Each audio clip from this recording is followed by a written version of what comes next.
दौर था कि हमारे यहाँ सिर्फ लव स्टोरीज ही बनती थी। जब मेरी शुरुआत हुई हिंदी सिनेमा में तो यश चोपड़ा जी, राज कपूर साहब, सूरज बड़जात्या जी, ये मेरे इंस्पिरेशंस रहे थे। तो ऐसा आजकल जब मैं सुनता हूँ कि लव स्टोरीज कम बनते हैं या कम चलते हैं तो मैं डीपली डिप्रेस्ड हो जाता हूँ, क्योंकि मेरी फाउंडेशन जो है वो प्रेम कहानियों में ही से ही जुड़ी है। चाहे वो मेरी पहली फिल्म हो, आदित्य चोपड़ा की पहली फिल्म हो, हम सब की जो करियर्स है वो उस प्रेम कहानियाँ से ही शुरू हुई है। हमेशा मुझे लगा है कि दो किस्म के कॉन्फ्लिक्ट्स होते हैं प्रेम कहानियों में। एक इंटरनल होता है, इंटरनल कॉन्फ्लिक्ट जो है, जैसे इम्तियाज़ अली साहब ने बहुत उम्दी तरह दिखाया है अपनी फिल्मों में इंटरनल कॉन्फ्लिक्ट। फिर एक्सटर्नल कॉन्फ्लिक्ट जो आज की भी रियलिटी है, चाहे वो पेरेंटल ऑपोजिशन हो या बहुत सारे ऐसे फैक्टर्स हो जो हमने दिखाए हैं फिल्म में।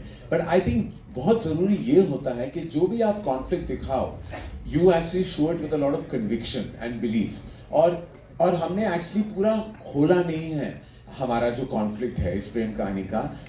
वी वेरी कॉन्शियसली डिसाइडेड कि जब आपको ट्रेलर दिखाएंगे तो आप इस फिल्म का वाइब देखेंगे, केमिस्ट्री देखेंगे, एनर्जी देखेंगे, एंटरटेनमेंट वैल्यू देखेंगे। लेकिन जो फिल्म की कोर कॉन्फ्लिक्ट है सिंपल है लेकिन बहुत ही रिलेटेबल है। और जिस तरह समीर ने और करण ने as a team of writer and director लिखा है, I was the most moved by the simplicity of the conflict.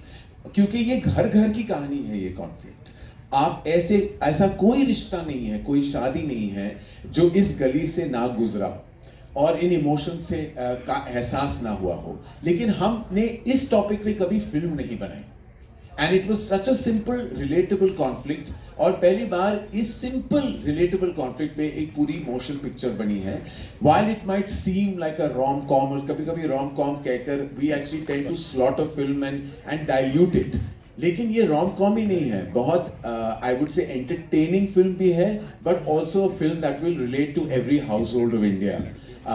ऐसा कोई इंसान नहीं है इस देश में जो इस फिल्म से रिलेट ना कर पाए, and I think that is the victory of the film.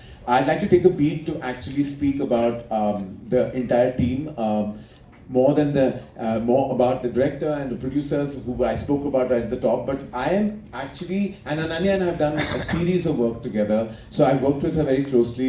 I've also seen her literally grow up in front of me, so I feel a lot of pride with her achievement.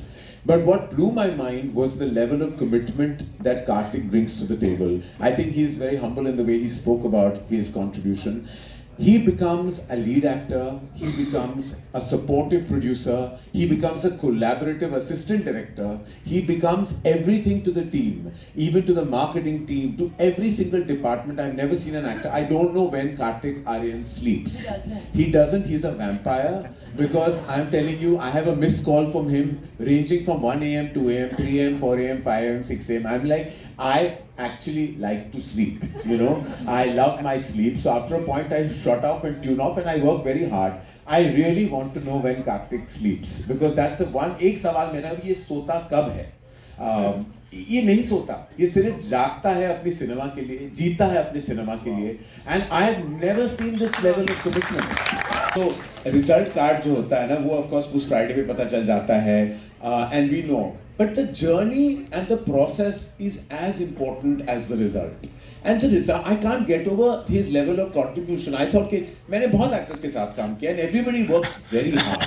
But not to be there sitting quietly and collaboratively in background music, editing, every process, just sitting there and quietly giving his suggestions and always putting the director first, always putting the film first.